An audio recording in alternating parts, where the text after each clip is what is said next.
আমি S M Rajin Hasan, ঝুরানপুর আদর্শ degree কলেজের দ্বিতীয় বর্ষের একজন শিক্ষার্থী। বক্তব্য শুরু করছি আমার চোখে বঙ্গবন্ধুকে নিয়ে। বয়স তখন কতই বা হবে, 7 কিংবা 8। রচনা প্রতিযোগিতায় প্রথম হয়ে ঝাল চকচকে একটি বই নিয়ে বাড়ি ফিরলাম। পিঠের ব্যাগটি কোনো মতে পাশে রেখেই যেই না বইটি খুলে বসেছি, বইয়ের পৃষ্ঠার ভাজে ভাজে আমার সাথে পরিচয় হলো এক বিস্ময় বালকের। তাকে চোখে দেখবার কিংবা তার সান্নিধ্যে হওয়ার সুযোগ কোনোটি হয়নি, সে আমার দুর্ভাগ্য।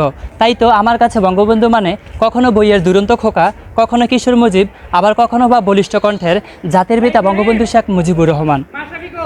বঙ্গবন্ধুকে জানতে হলে আমাদের ফিরে যেতে হবে গোপালগঞ্জের সেই ছোট্ট গ্রাম টুঙ্গিপাড়ায় দুরন্ত খোকার কাছে। ছোটবেলা থেকেই যিনি শীতার্তকে শীতবস্ত্র, ক্ষুধার্তকে খাদ্য দিয়ে বেড়ে উঠেছিলেন। চারদিকে হাড় কাঁপানো কনকনে ঠান্ডা, বাবার দেওয়া একটি চাদর গায়ে জড়িয়ে স্কুল থেকে বাড়ির পথে ফিরছে একটি ছোট্ট শিশু। পথের মধ্যে হঠাৎ চোখে পড়ল পথের পাশে গাছের নিচে এক বৃদ্ধা বসে এই কনকনে ঠান্ডায় থকথক করে কাঁপছে। এই দৃশ্য অবলোকন মাত্রই শিশুটা স্থির থাকতে পারল না। দৌড়ে বৃদ্ধার কাছে গিয়ে নিজের শরীরের চাদরটি খুলে দিলেন বৃদ্ধার গায়ে, কারণ তিনি যে মানুষের দুঃখ দেখতে পারেন না। খুব ছোট বয়সে এরকম উজ্জ্বল দৃষ্টান্ত যিনি স্থাপন করেছিলেন, তিনি আর কেউ নয়, 1920 সালের 17 মার্চ গোপালগঞ্জ জেলার টুঙ্গিপাড়া গ্রামে জন্মগ্রহণকারী এক বিস্ময় শিশু, হাজারো বছরের শ্রেষ্ঠ বাঙালি, জাতির পিতা বঙ্গবন্ধু শেখ মুজিবুর রহমান।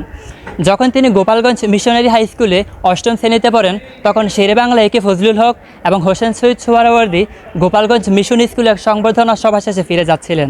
দলবল নিয়ে পথ রোধ করে দাঁড়ালেন শেখ মুজিব। বললেন, মাননীয় মন্ত্রী, আমাদের দাবি মানতে হবে। আমরা গোপালগঞ্জ মিশনারি হাই স্কুলের ছাত্র। স্কুলের ছাদে ফাটল ধরেছে, সামান্য বৃষ্টি হলেই সেখান থেকে বৃষ্টির পানি ছুঁয়ে ছুঁয়ে পড়ে, আমাদের বই খাতা ভিজে যায়, ক্লাস করতে অসুবিধা হয়। স্কুল কর্তৃপক্ষের কাছে বারবার এ ব্যাপারে বলা হলেও কোনো ফল হয়নি। ছাদ মেরামতের জন্য আর্থিক সাহায্য না দিলে আমরা পথ ছাড়ব না। শেরে বাংলা প্রথমে কিশোর মুজিবের সাহস, স্পষ্ট বক্তব্য আর জনহিতৈষী মনোভাবের পরিচয় পেয়ে অবাক হন।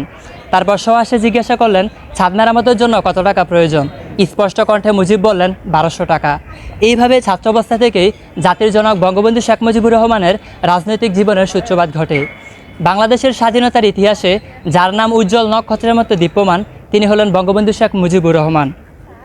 জনতার মহাসমুদ্রে দাঁড়িয়ে তিনি বজ্রকণ্ঠে ঘোষণা করেছিলেন, প্রত্যেক গ্রামে, প্রত্যেক মহল্লায় আওয়ামী লীগের নেতৃত্বে সংগ্রাম পরিষদ গড়ে তোলো এবং তোমাদের যা কিছু আছে তাই নিয়ে প্রস্তুত থাকো। মনে রাখবা, রক্ত যখন দিয়েছি, রক্ত আরও দেব, এদেশের মানুষকে মুক্ত করে ছাড়বো ইনশাল্লাহ। এবারের সংগ্রাম আমাদের মুক্তির সংগ্রাম, এবারের সংগ্রাম স্বাধীনতার সংগ্রাম। জয় বাংলা। বঙ্গবন্ধু 7 মার্চের 18 মিনিটে সেই রক্তকরম করা ভাষণে এক আঙ্গুল উঁচিয়ে সারা বাংলাদেশের 7 কোটি মানুষকে শিখিয়েছিলেন মুক্তিযুদ্ধ, স্বপ্ন দেখিয়েছিলেন স্বাধীনতার। বঙ্গবন্ধু শুধু একজন মহান নেতৃত্ব নয়, একজন দার্শনিক, যিনি মুক্তিযুদ্ধের 20 বছর আগে থেকেই স্বাধীন বাংলাদেশের স্বপ্ন দেখেছিলেন। বঙ্গবন্ধুকে নিয়ে কিউবার নেতা ফিদেল কাস্ট্রো বলেছিলেন, I have not seen Himalayas but I have seen Sheikh Mujib. ঠিক সেরকমই হিমালয়ের মতো তিনি তার প্রশস্ত বুক দিয়ে আমাদেরই বাংলাদেশ আগলে রেখেছিলেন। বঙ্গবন্ধুর অকাল মৃত্যুতে এক স্থায়ী ক্ষত তৈরি হয়েছে দেশ ও জাতির জন্য, যার মূল্য আজও দিতে হচ্ছে। তিনি আমাদের জন্য যা করে গেছেন তা আমরা কখনোই ভুলব না।